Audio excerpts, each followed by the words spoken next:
En el nombre del Padre, del Hijo y del Espíritu Santo. Amén.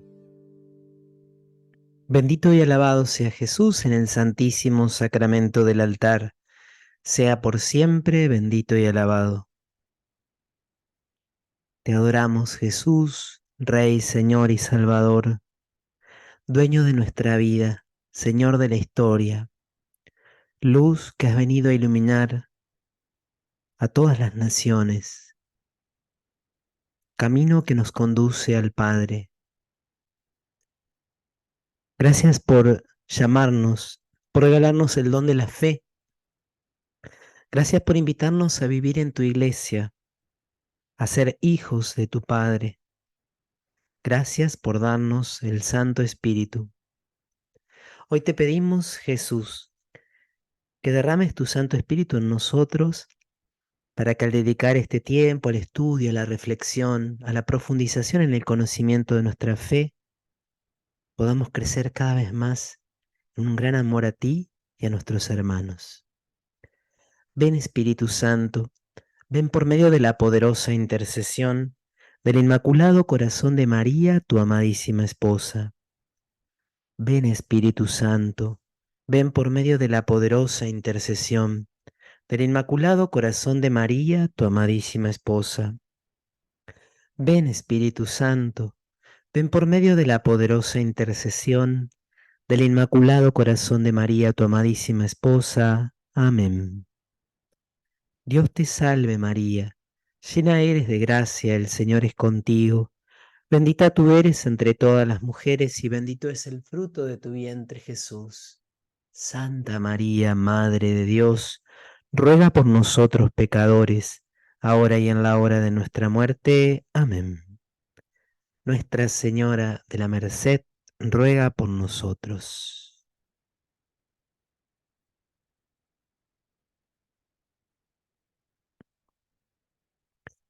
Bueno, muy pero muy buenas tardes a todos, bienvenidas, bienvenidos a esta nueva clase de nuestro curso Armas ocultas de Satanás.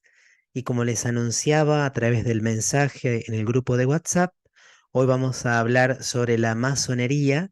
Vamos a hacer un primer bloque de exposición, luego una pequeña pausa para que puedan descansar, para tener una sesión de preguntas si surgen, seguramente puede surgir alguna, y luego un segundo bloque de exposición con algunas preguntas al final. Es un tema apasionante y al mismo tiempo es un tema inagotable, inabarcable. Yo no soy un experto en esta temática y por eso también les quería aclarar que en la exposición que voy a hacer del conjunto del pensamiento o de lo que podemos llamar la doctrina masónica, voy a ceñirme bastante al pie de la letra del libro del padre Bernardo Olivera. Puede haber, seguramente hay otras formas de exponerlo que tal vez sean más completas, más adecuadas, pero la verdad es que es tanto el mar de información que necesitaba elegir una fuente.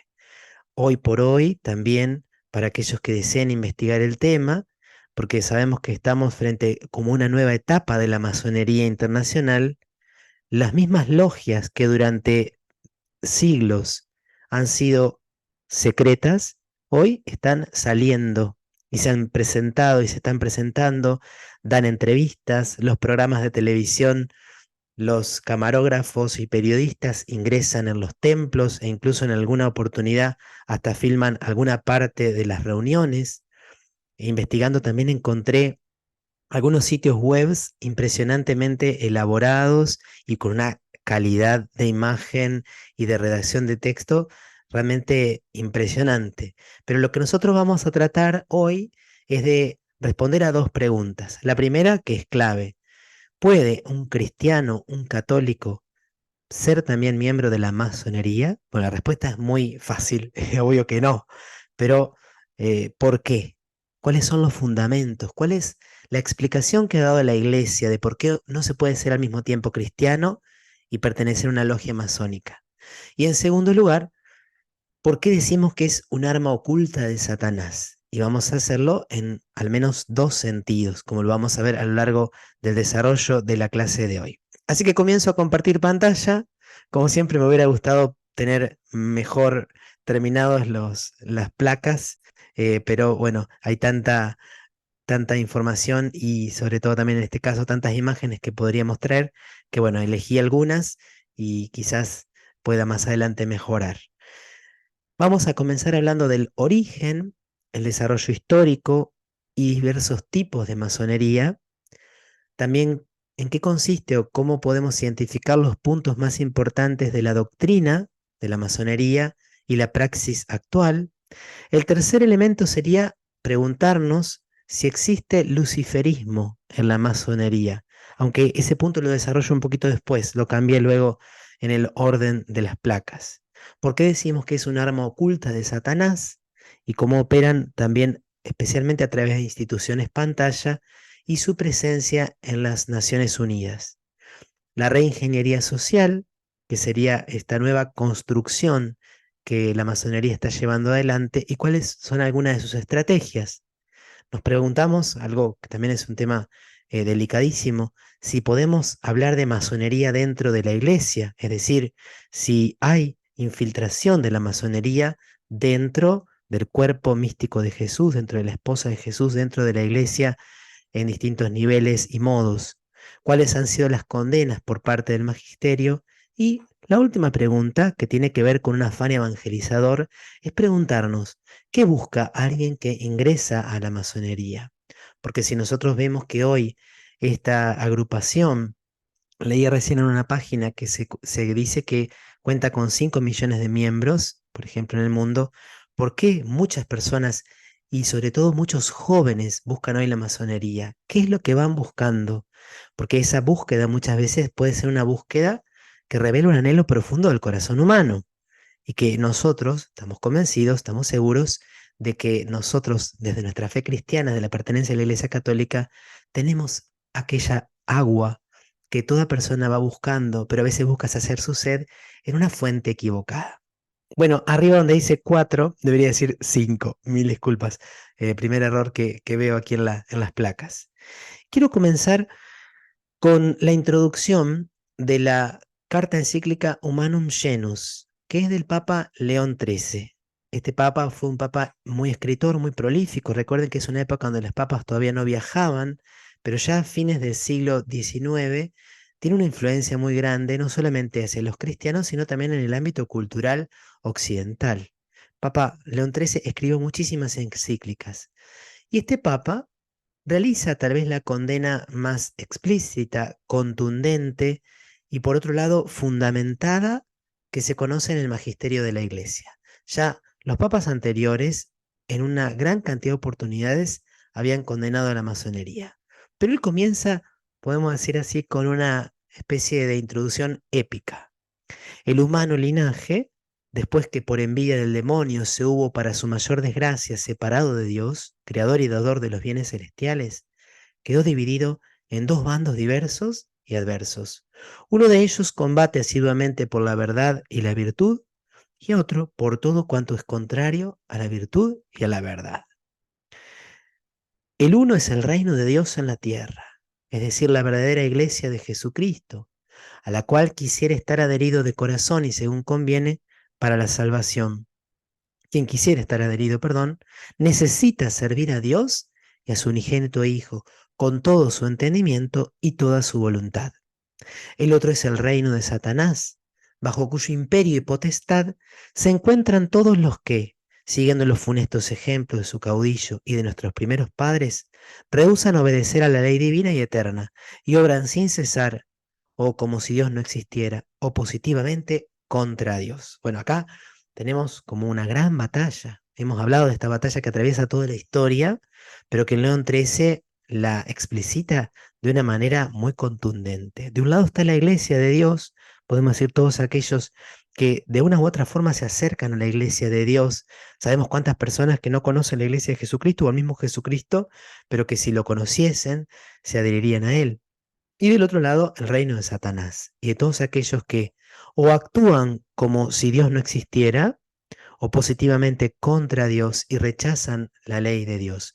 Un poco está la visión de las dos banderas de los ejercicios espirituales de San Ignacio, pero sobre todo está este gran y conocido texto de San Agustín en su obra magna La ciudad de Dios.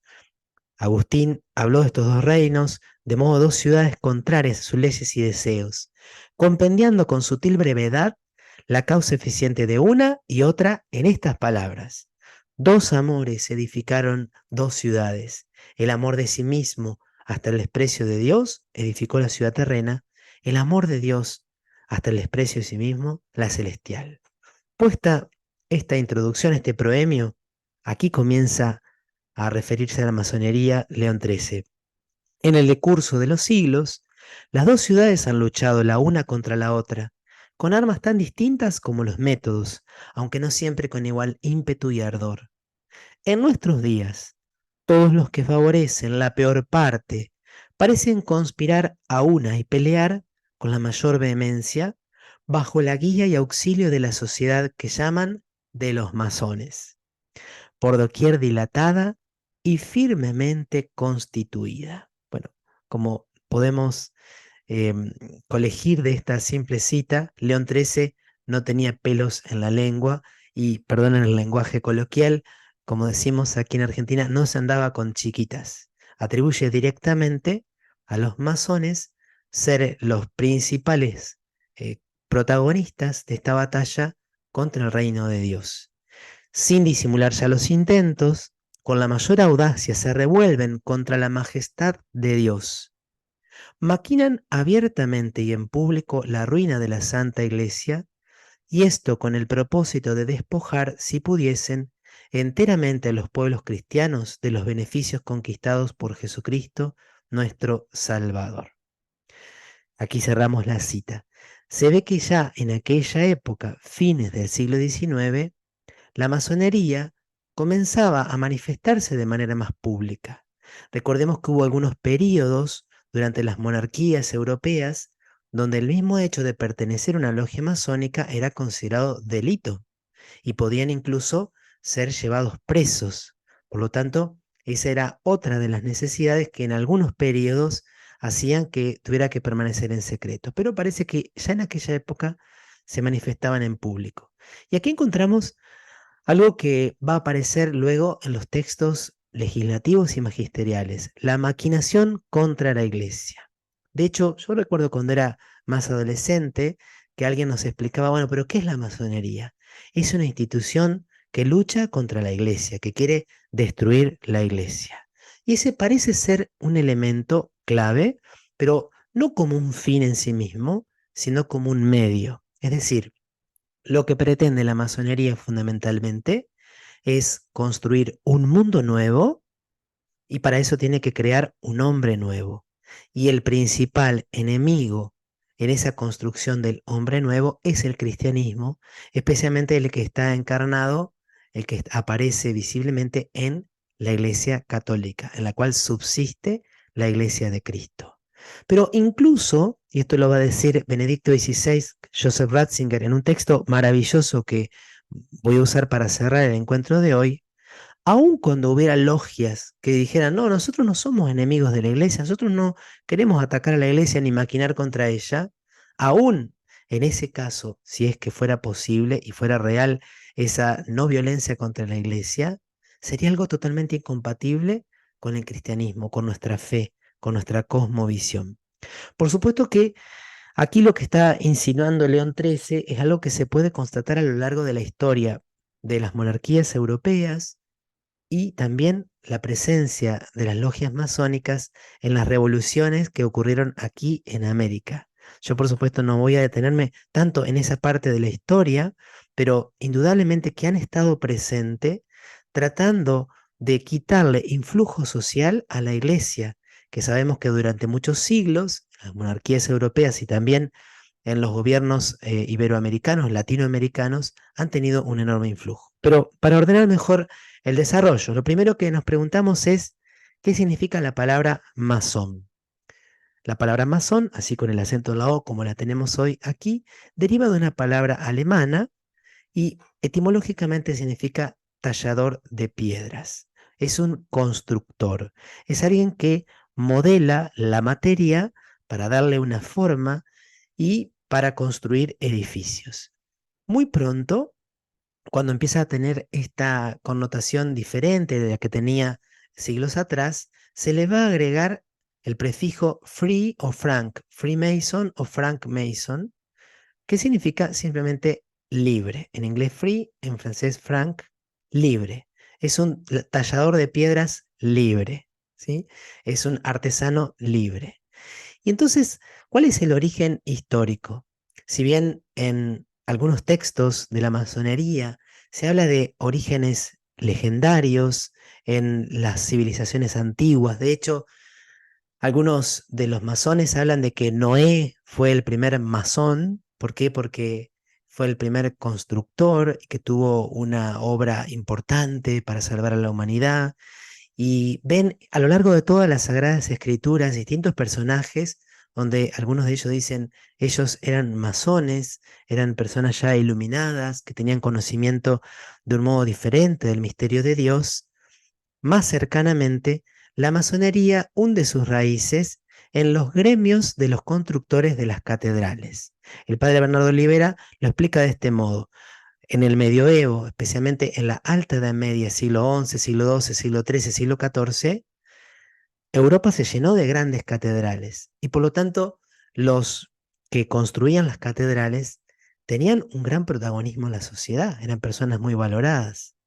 Imaginen que en aquel momento el desarrollo de su ciencia y de la capacidad de construir estos sublimes edificios era necesario protegerla.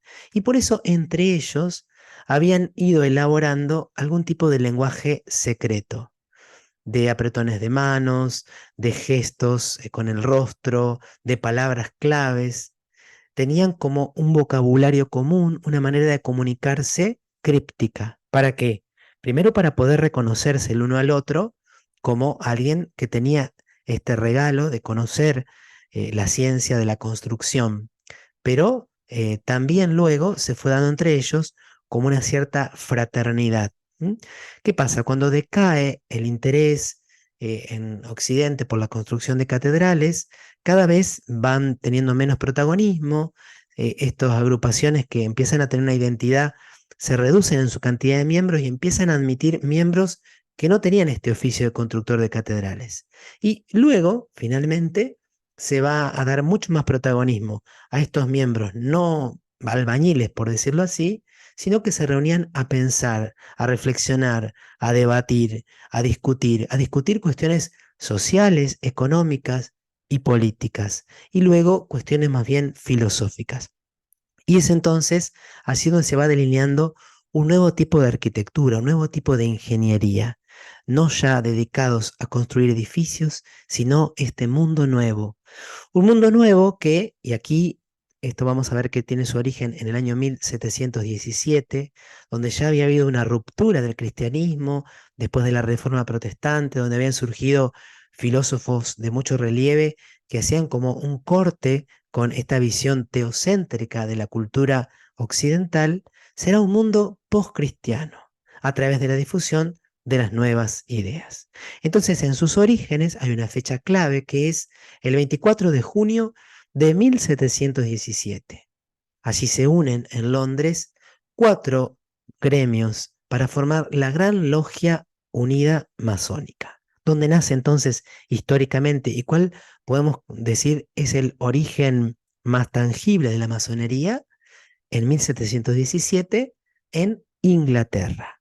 Allí nace la masonería regular y especulativa. Es una masonería que ya no tiene como finalidad edificar edificios, sino que tiene una gran connotación del pensamiento y de un influjo en la sociedad. Esta masonería reemplaza la masonería operativa. Allí ocurre algo muy importante y es que en el año 1524, perdón, 1724, se publican las constituciones de Anderson y allí se da como una suerte de configuración de esta primera identidad. Este texto es muy pero muy importante porque es aceptado prácticamente por todas las logias conocidas o por todas las agrupaciones, las federaciones de logias conocidas, que o las aceptan plenamente o al menos las presuponen. Este libro tiene 4 secciones. El primera, la primera consiste en esta historia legendaria de la masonería, luego las obligaciones de los miembros, también los reglamentos generales, cómo se organizan las logias, cuáles son los cargos que es necesario cubrir y ocupar, y finalmente una dimensión más ritual, porque vamos a ver que aun cuando se presenta como una reunión de fraternidad a religiosa, sus reuniones tienen muchas características de una liturgia, incluso con la composición de himnos, de cantos, con música y con letras que se dirigen a un ser supremo, que llamar como lo llaman, pero también a otras entidades. En 1736 se fundó el Gran Oriente de Francia, dando lugar a la masonería irregular o liberal, que se propagó por los países de lengua latina. Por eso podemos decir que hay como dos grandes ramas dentro de la masonería, la que tiene un origen más vinculado a Inglaterra, aquí está mal lo que puse aquí a la izquierda, el Gran Logia Unida de Inglaterra, y el Gran Oriente de Francia, que es este que ha ejercido un mayor influjo, sobre todo en los países de lengua latina, y por ende es el que llegó especialmente aquí a Argentina.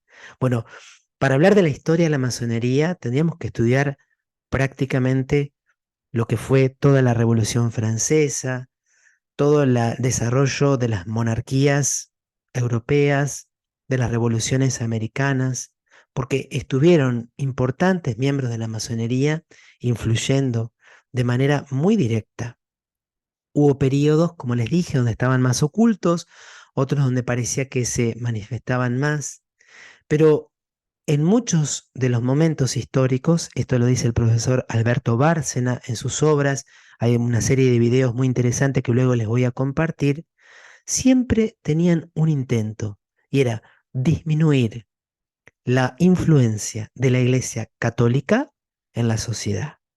Esto llevado hasta extremos como por ejemplo expropiación de bienes pertenecientes a la Iglesia Católica.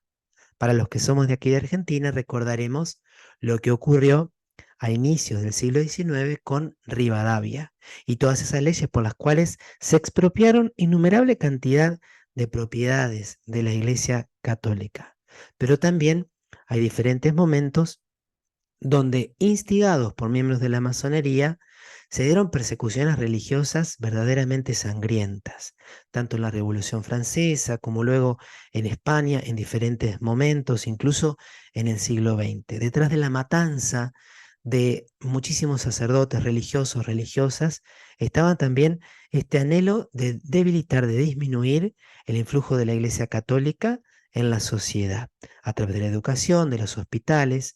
Hay como muchos momentos y muchas iniciativas que hoy para nosotros son totalmente naturales, pero allí el profesor Bárcena, también citando a otros autores muy conocidos, importantes en este ámbito, demuestra que son fruto de este mismo intento, una nueva sociedad totalmente laica, y por eso hay que borrar la presencia del cristianismo. Por ejemplo, el proponer el matrimonio civil. Y uno dice, ¿qué tiene de malo el matrimonio civil? Es que en los países con una inmensa mayoría católica, proponer el matrimonio civil significaba desacralizar el matrimonio.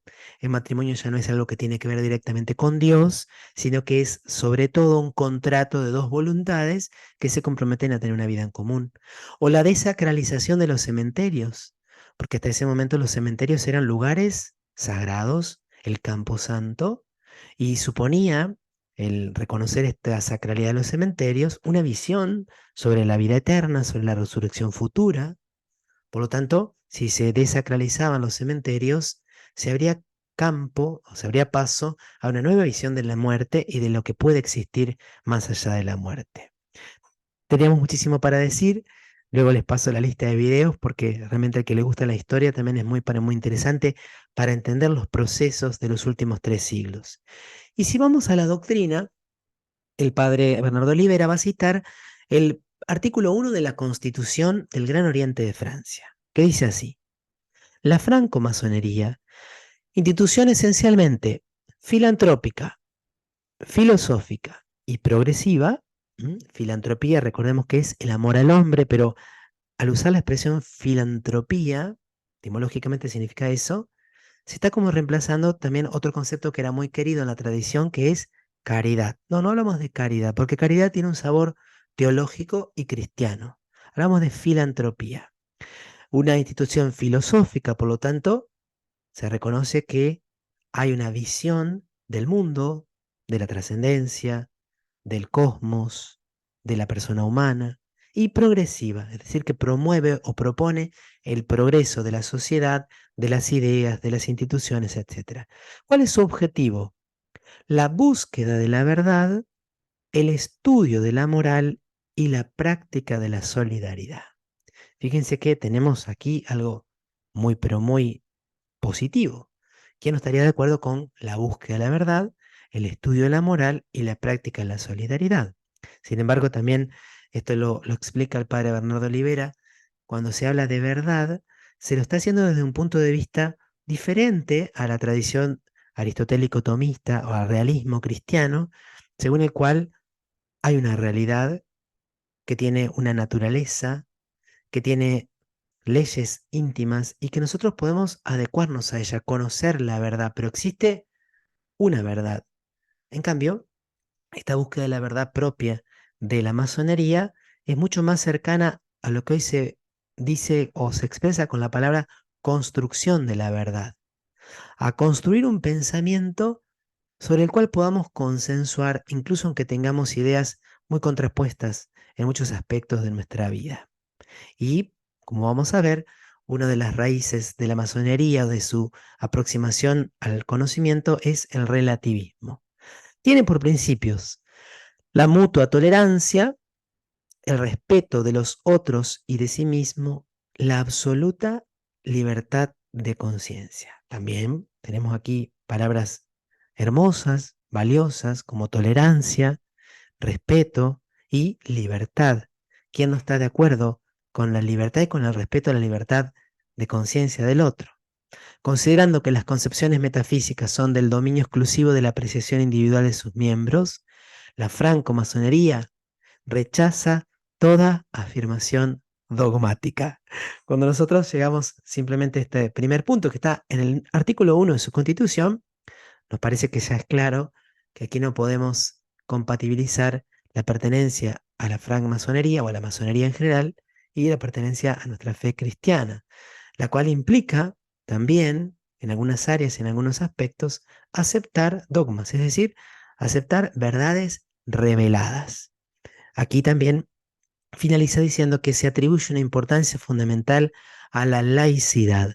Hay toda una reflexión que se podría hacer y que la hace Bernardo Olivera sobre la diferencia entre laicidad y laicismo, porque de hecho en el Concilio Vaticano II, como también en la antigüedad, los padres de la Iglesia planteaban que existe una legítima autonomía de las realidades temporales y que no tenemos que confundir, dice Benedicto XVI, laicidad con laicismo. Bueno, aquí se habla de laicidad, pero en el fondo va a ser un laicismo aguerrido, una lucha ¿para qué? Para lo que se expresa allí, que las concepciones metafísicas, que podríamos incluir dentro de ellas las concepciones religiosas, son de apreciación individual, es decir, son algo totalmente privado.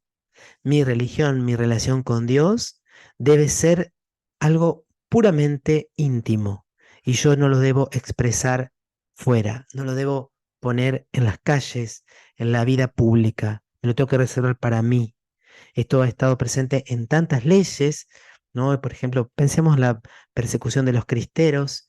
Dicen muchos que también justamente aquel que la instigó, el presidente dictador de México, pertenecía a la masonería. La prohibición de todo acto de culto en la vía pública, como también en tantos otros regímenes. Parece mentira, pero se tocan aquí extremos como son algunas prohibiciones y totalitarismos dictatoriales de los regímenes comunistas y del otro lado, esta exaltación de la libertad, como parece ser la masonería, termina queriendo reprimir toda dimensión de religiosidad al ámbito de lo individual. Para decir así muy brevemente, esto lo armé yo en base a todo lo que he leído y escuchado estos días, puede ser que falte algún elemento esencial. Sus elementos doctrinales más importantes son, en primer lugar, un deísmo sincretista. ¿Qué significa deísmo? ¿Qué queremos decir nosotros cuando hablamos de deísmo? El deísmo es una concepción según la cual es necesario afirmar que existe un ser supremo que ha dado origen al universo, y ese ser supremo es necesario afirmar que existe porque si no, no existiría todo lo demás. Pero nosotros no podemos conocerlo, por lo tanto, el deísmo es esencialmente agnóstico. Existe un ser supremo, pero nosotros no lo podemos conocer directamente, y ese ser supremo no tiene ninguna relación con nuestra vida cotidiana. Ha establecido leyes, por eso se lo llama el gran arquitecto del universo. Eso significa la sigla, gran arquitecto del universo.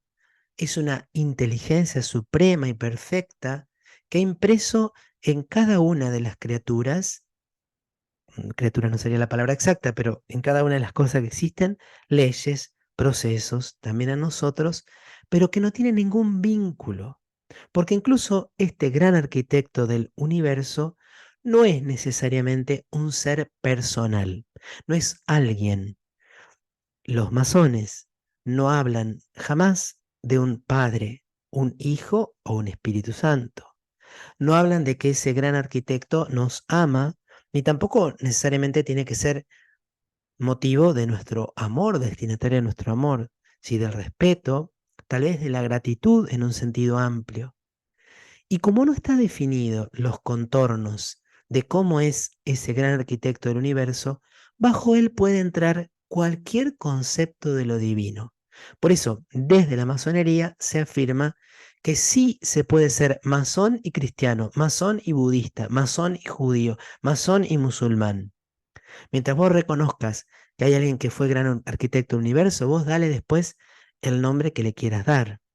Ahora bien, fíjense que, por un lado, se admite como una cierta variedad y multiplicidad de denominaciones religiosas, según lo que expresan públicamente, pero se rechaza todo tipo de dogmatismo. Y especialmente se rechaza el cristianismo. ¿Por qué? Porque reconozcan, o recuerden, perdón, que solamente el cristianismo dice Dios se hizo hombre, y el hombre Jesús es el verdadero Dios hecho carne. Para decirlo en un lenguaje, por favor, tómenlo adecuadamente esto que voy a decir, el gran arquitecto del universo fue un bebé. El gran arquitecto del universo murió en la cruz. El gran arquitecto del universo está presente bajo los signos del pan y del vino. Eso por supuesto que no. Porque cuando vos estás diciendo eso, estás automáticamente erigiendo el cristianismo como única verdad. Estás quitando la posibilidad de seguir buscándola, y estás ciñendo una idea abstracta en algo muy concreto. Por lo tanto, en este suerte de deísmo sincretista parece haber lugar para todos, pero en realidad no hay para el cristianismo, especialmente para el cristianismo, porque solamente nosotros creemos en un Dios encarnado. El segundo elemento es la gnosis o el gnosticismo. Recuerden que no es lo mismo agnosticismos que gnosticismo. El gnosticismo o la gnosis es una concepción según la cual el acceso a la verdadera sabiduría, el acceso sobre todo a la relación con la divinidad o con Dios, es para algunos pocos. La gnosis hace consistir la salvación en el conocimiento, y este conocimiento no es para todos, sino que solamente algunos, por el motivo que fuera, son los elegidos para recibirlo y para aportarlo. ¿Mm? Y este gnosticismo, dice el padre Orbe, que es el más grande estudioso de los padres de la iglesia en el siglo XX, XXI, dice que es la más pérfida, la más peligrosa y la más persistente de las herejías. De hecho, si nosotros nos vamos al siglo I y siglo II, los evangelios apócrifos son en su mayoría obra de los gnósticos. San Ireneo de León, de gran padre de la iglesia del siglo II, luchó denodadamente y muchos otros padres de su tiempo contra los gnósticos. ¿Por qué? Porque esta salvación que Cristo había obtenido a través de su muerte en la cruz y de todo lo que estaba contenido en las Sagradas Escrituras, la querían transformar en patrimonio solamente de algunos pocos. Pero esto está presente en la masonería y este conocimiento es para algunos privilegiados que empiezan a formar parte de las logias y que lo van recibiendo poco a poco y que por lo tanto debe ser guardado en estrictísimo secreto. Por eso, como lo va a decir también Ratzinger, la disciplina del arcano es un elemento esencial, porque no todos están llamados a conocer toda la realidad, la verdad, sino solamente algunos.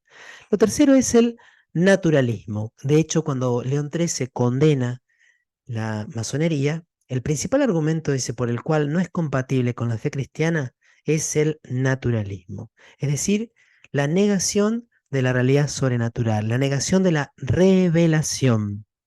Sí, se puede acceder al conocimiento de un ser supremo por la sola fuerza de la inteligencia humana, pero no se acepta que ese Dios haya salido de su ocultamiento, se haya manifestado, se haya mostrado, nos haya hablado, y tampoco se reconoce la existencia de un mundo sobrenatural. No se reconoce que necesitamos ser redimidos. La potencia del misterio pascual de Cristo. No se reconoce la necesidad de la gracia.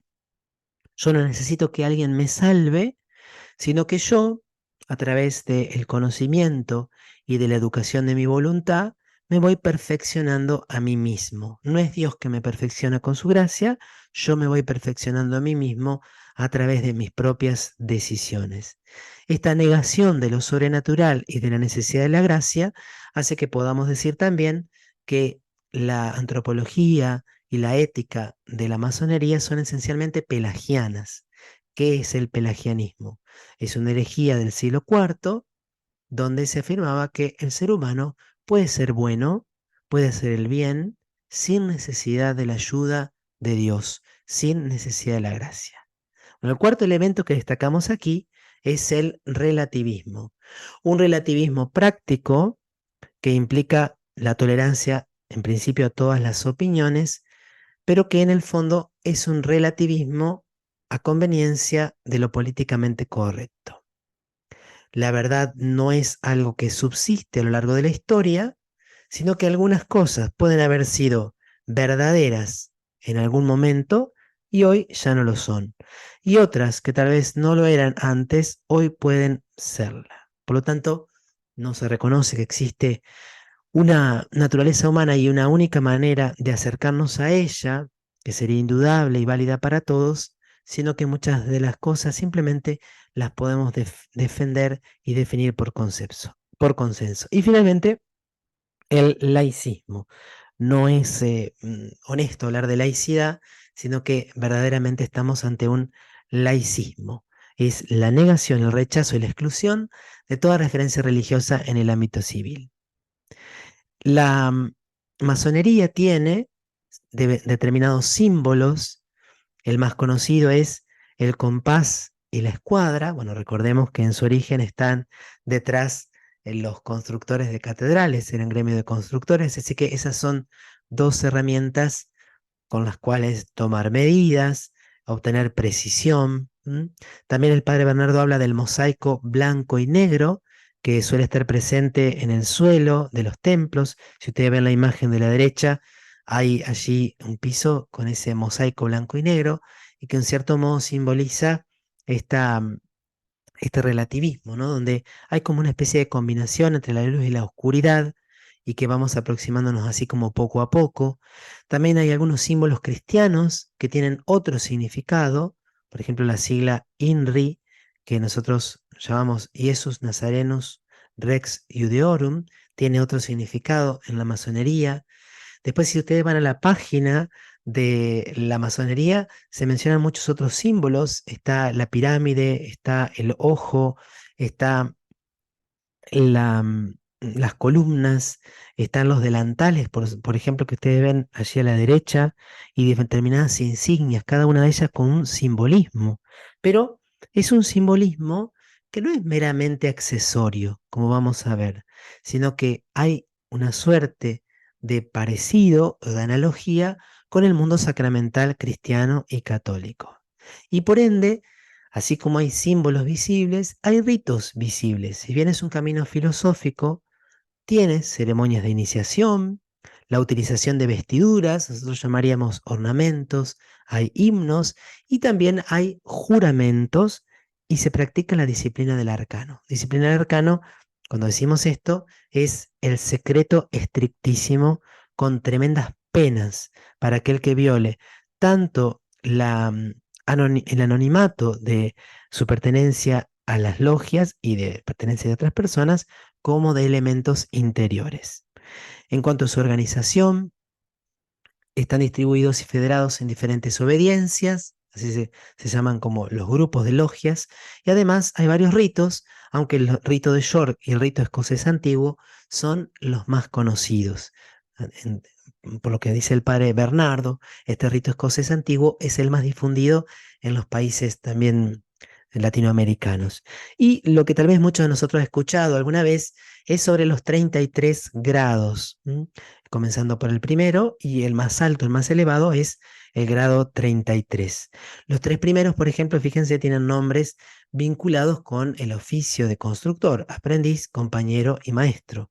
Y entre estos grados hay algunos que son más importantes, hay algunos que están presentes tanto en el rito de York como en el rito escocés antiguo, hay diferencias de nombres, hay modos de pasar de uno al otro que difieren. Por ejemplo, hay algunos que se pasa como por un mérito adquirido o después de haber permanecido durante determinado tiempo, pero algunas personas, por ejemplo, pueden pasar del noveno grado, perdón, al grado 29, así sin demasiada transición.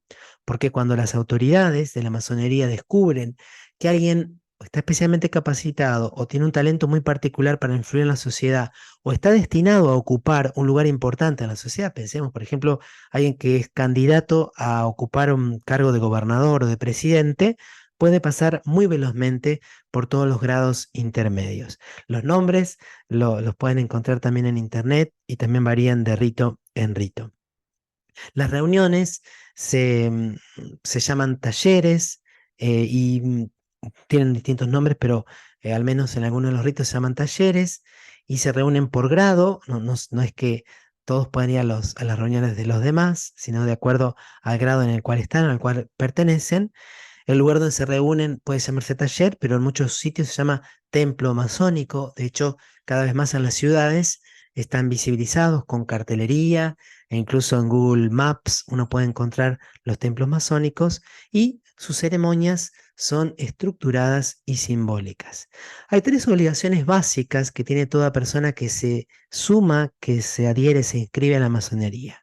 La primera es guardar secreto de todo aquello que ha sido tratado en las reuniones, secreto estrictísimo. La segunda es trabajar en su propio perfeccionamiento, lo cual redundará en beneficio de sus hermanos. Y la tercera, cumplir lo establecido en los estatutos y en las reuniones. Además, el padre Bernardo de Olivera enumera otros deberes: cumplir lo prescrito en los estatutos propios, regionales y generales, participar en las reuniones, que también pueden ser llamadas tenidas, celebrar las grandes fiestas masónicas, pagar las cuotas, realizar los trabajos, ya sea estudios o debates, estudiar determinadas temáticas, debatirlas en grupo, proyectar sobre la sociedad los valores masónicos: tolerancia, hermandad, fomentar el racionalismo ético, es decir, una ética que no tenga una base religiosa, sino que sea estrictamente racional, y promover el estado laicista o aconfesional, oponiéndose a la enseñanza religiosa en la escuela estatal. Esto ya es un hecho, pero pensemos que aquí en Argentina, hace unas décadas atrás, en las escuelas de gestión estatal también se enseñaba la religión católica. La escuadra y el compás masónicos están tratando, abierta, ocultamente, esto lo dice el padre Bernardo de Olivera, sí, también como casi poéticamente, de suplantar el crucifijo de los cristianos. La transformación de la cultura occidental cristiana en una cultura relativista, naturalista y laicista obedece, entre otras causas, a la obra, casi diría programada, de los libres pensadores de la masonería. Esto se puede probar. Uno parece que entra aquí en una especie de círculo vicioso. ¿Por qué? Porque si la pertenencia a la masonería y la revelación de lo que ocurre en sus reuniones es algo guardado bajo un estrictísimo secreto, ¿cómo nosotros podemos comprobar ciertas afirmaciones? Bueno, se ha dado el caso de personas que cuando fallecen se descubre su pertenencia a la masonería a través de la autopsia, cuando se hace sobre su cuerpo y se llevan algún signo en el cuerpo o entre sus pertenencias. Y se ha dado también el hecho de que algunos que han pertenecido, incluso han tenido cargos de autoridad dentro de la masonería, han abandonado este grupo, estas logias, y han puesto de manifiesto, incluso corriendo riesgo su vida, en algunos casos, las prácticas. Han revelado cómo desde las logias, desde las reuniones, se ha buscado inferir, se ha buscado también actuar sobre la sociedad civil, participando, por ejemplo, en reuniones donde se proponían cambios en las leyes, de proponer modificaciones en las disposiciones en relación a la Iglesia Católica, la separación de la Iglesia del Estado, etcétera. Bueno, sobre esto hay muchísimo material. El profesor Alberto Bárcenas cita varios libros, porque él mismo ha entrevistado a personas que han sido masones, incluso que han llegado al grado 33. Hay un libro que él cita varias veces que es, bueno, servía al demonio sin saberlo, y bueno, y otros más. Incluso Padre Bernardo Olivera narra allí la historia y el testimonio de Pierre Simon, que fue gran maestre de una de las logias más importantes de Francia y que era asesor directo de Simone Veil, que fue la ministro de Salud de Francia cuando se aprueba el aborto. Y bueno, él, aún recibiendo luego un castigo por haber develado esto, cuenta cómo la modificación, la transformación que se fue dando en la conciencia en Francia para imponer el aborto como un derecho fue obra del trabajo denodado, persistente y oculto de las logias masónicas. Entonces, ¿por qué? Y antes de ir a la pausa, ¿por qué decimos que es un arma oculta de Satanás? Lo decimos, en primer lugar, porque justamente se presenta como una institución benéfica que promueve valores democráticos y la pacífica convivencia entre las personas. Esto lo hace a través también de lo que algunos llaman instituciones pantallas. Y aquí quiero ser muy, pero muy delicado, porque de verdad que es difícil mostrar documentos, salvo que alguien haya ingresado y pertenecido y pueda decir yo estuve y doy fe de que es así.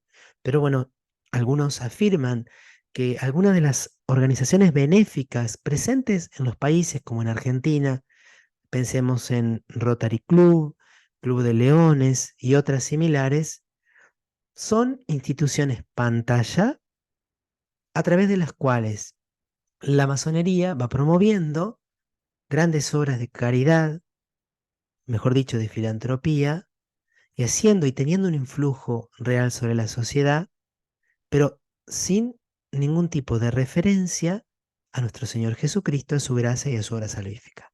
Y vuelvo a decir, esto lo quiero afirmar con mucha delicadeza, porque por supuesto todos tenemos personas, amigas, conocidas, familiares que pertenecen al Club de Leones, a Rotary Club, y entonces esto no significa poner un manto de sospecha sobre todas esas personas. Solo refiero que hay algunos que con ciertos argumentos afirman que son instituciones pantallas de la masonería. Pero sobre todo, esta institución ha venido promoviendo esta dictadura del relativismo, ya que la tolerancia que se promueve, que se practica, no es una tolerancia auténtica, es una tolerancia falaz. Sí, somos tolerantes, excepto cuando alguien quiere afirmar esto es bueno siempre y esto es malo siempre. O cuando se quiere defender determinados valores morales más allá del consenso que puedan tener las sociedades. Porque en el fondo, el último objetivo es un mundo nuevo a través de la creación de un hombre nuevo. Y ese hombre nuevo tiene que estar totalmente liberado de dogmas. ¿Cómo esta institución ha ido realizando esta obra esta transformación de la sociedad, bueno, al menos se me ocurren tres modos, un poco en base a lo que estuve leyendo e investigando. El primero es la infiltración en las clases dirigentes, una gnosis solo accesible a un grupo selecto y en los partidos políticos. De hecho, el padre Bernardo Olivera cita algunos ejemplos en su libro y sobre todo nos presenta la paradoja de que partidos absolutamente irreconciliables en temas económicos o sociales, o por ejemplo, vamos a poner en un país la extrema derecha y la extrema izquierda, resulta que cuando salen algunas temáticas vinculadas a la familia, a la educación o al tema de la vida, votan igual. ¿Y cómo puede ser que voten igual si tienen supuestamente una ideología, un sistema de pensamiento totalmente contrastante? Y dice el padre Bernardo Olivera, es que cuando salen ciertos temas que tienen que ver con su finalidad, crear una sociedad nueva, un mundo nuevo y para eso un hombre nuevo, no votan como miembros de la izquierda o miembros de la derecha, sino que votan como masones. Por eso el profesor Alberto Bárcena dice que en algunos lugares se ha pedido la modificación de ciertos reglamentos para formar parte de los parlamentos de los países, porque dice, es una falta de honestidad pertenecer a una masonería a la cual se le debe obediencia en el ejercicio de la función pública sin decírselo a la sociedad. Si vos te presentás delante de un votante y le decís, yo represento los intereses o los ideales del Partido Popular, vamos a suponer en España, pero resulta que cuando sale un determinado tema, no voto de acuerdo a la ideología del partido, sino a mi pertenencia masónica, estoy siendo, al menos en ese sentido, totalmente deshonesto con el votante. E incluso en esto de la infiltración en las clases dirigentes, hay testimonios de personas que han estado, que han hecho carrera política y que han constatado esto, que para avanzar más allá de ciertos cargos hay que afiliarse a la masonería. Y si no se afilian a ella, no pueden progresar. Se detiene su carrera política, se empiezan a manifestar trabas, dificultades y muchísimos problemas. Por lo tanto, es casi como una suerte de copamiento de los parlamentos de los países, como también se va a dar en las Naciones Unidas. También el modo es a través de esta acción filantrópica, pero que promueve una fraternidad sin un padre. Somos hermanos, pero ¿por qué somos hermanos? Porque para que seamos hermanos tenemos que tener un padre, aunque vamos a ver que ha surgido una nueva, un sustitutivo de este Padre Dios. Y finalmente las Naciones Unidas dicen que en un momento determinado, esto lo dice el profesor Bárcena, cita sus documentos, también en los estudios del padre Sanauja, que ha escrito tanto sobre la infiltración de la masonería en las Naciones Unidas, prácticamente el 60% de los miembros de determinadas conferencias internacionales estaban vinculados a la masonería. Por lo tanto, más que representar a sus países, representaban como esta especie de poder global, esta fraternidad global. ¿M? Y a través entonces de las Naciones Unidas y sus organismos se va instaurando un nuevo Estado universal que sustituye el orden cristiano. No es casual que países tan distintos tengan leyes tan parecidas y que se bajen los parlamentos de países con culturas muy pero muy diferentes, formulaciones casi idénticas. ¿M? Y me detengo aquí porque después viene un tema que es muy, pero muy interesante, pero quiero hacer la pausa para que podamos descansar un poquitito y si alguien tiene también alguna pregunta que quiera realizar.